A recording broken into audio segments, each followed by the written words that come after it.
So code படத்தோட trailer நேற்று release ஆச்சு, எல்லாத்துக்குமே தெரியும். இதை தொடர்ந்து பார்த்தீங்கன்னா கோட் படத்தோட ட்ரைலர் லைவ் ஈவெண்ட்டில் பார்த்தீங்கன்னா நம்ம வெங்கட் பிரபு, கல்பாத்தியா சகோரம், அதாவது அர்ச்சனா ப்ரொடியூசர் 2 பேருமே பார்த்தீங்கன்னா கலந்துருக்குறாங்க. இதில் வந்து ப்ரெஸ் மீட்டு ஏக்கு தப்பாக கேள்வி கேட்டு ஒடிச்சிட்டாங்க அப்படின்னு ஒரு பக்கம் டாக்ஸ் போயிட்டுருக்கு. டாக்ஸ் மட்டும் இல்லை, இதுதான் உண்மை. ஏன்னா நேற்று பார்த்த ஒரு ட்ரைலரில் ஒரு கூஸ் பம்ப்ஸான மூமெண்ட்டு, அது மட்டும் இல்லாமல் ஹாலிவுட் தரத்துக்கு ஒரு ட்ரைலர் இருக்குது அப்படின்னு பார்த்தீங்கன்னா நம்ம கோட் படத்தோட ட்ரைலர் அப்படின்னு தான் நம்ம சொல்லணும்.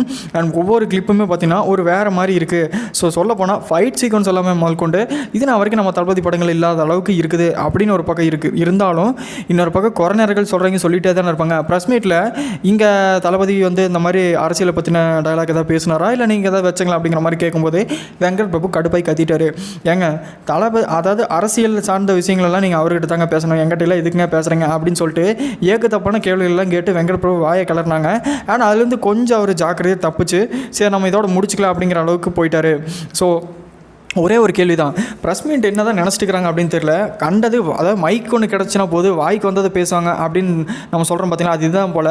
இன்னொன்று என்னென்னா, சரி ஓகே கோட் படத்துக்கு ஆடியோ லான்ச் இருக்கா சார், ஆடியோ லான்ச்சுக்கு எதாவது பிளான் பண்ணிக்கிறீங்களா, இதை பற்றி அப்டேட் எதாவது வருமா அப்படின்னு கேட்கும்போது அர்ச்சனா அவங்க இருந்துட்டு ஒரே ஒரு வார்த்தை சொல்லிட்டாங்க, அப்டேட் வந்து கூடிய சீக்கிரம் நாங்கள் விடுவோம், ஆனால் எப்படி சொல்கிறது, அதாவது ஆடியோ லான்ச் இருக்கா இல்லை அப்படின்னு சொல்லிட்டு அவரை தான் நம்ம கேட்கணும் அப்படிங்கிற மாதிரியும் சொல்லியிருப்பாங்க.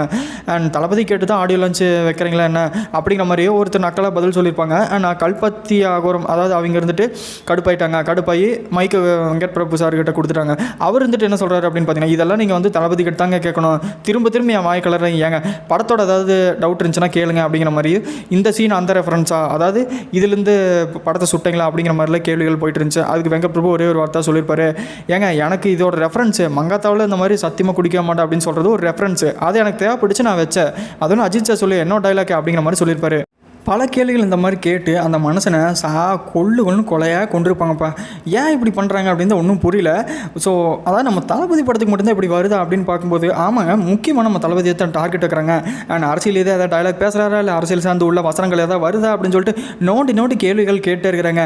நாட்டில் எத்தனையோ ஊழல் நடக்குது, அதெல்லாம் விட்டு போட்டு சினிமாவாக பாருங்கள் அப்படிங்கிற மாதிரி வெங்கட் பிரபு சொல்லிப்பார். அதையும் கேட்கவே மாட்டாங்க. நிறைய வாயை கலங்குற மாதிரி விஷயங்கள் எல்லாமே பேசியிருப்பாங்க. நம்மளுக்கே பார்க்கும்போது செம்ம கடுப்பாயிடுச்சு அப்படின்னு தான் சொல்லணும். ஸோ இதை பற்றி நீங்கள் என்ன நினைக்கிறீங்க, மீடியா பற்றி நீங்கள் நினைக்கிறீங்க அப்படிங்கிற மறக்காம கமெண்ட்ல சொல்லுங்கள். லைக் பண்ணுங்கள், ஷேர் பண்ணுங்கள், மறக்காமல் நம்ம சேனலை சப்ஸ்கிரைப் பண்ணிவிடுங்க.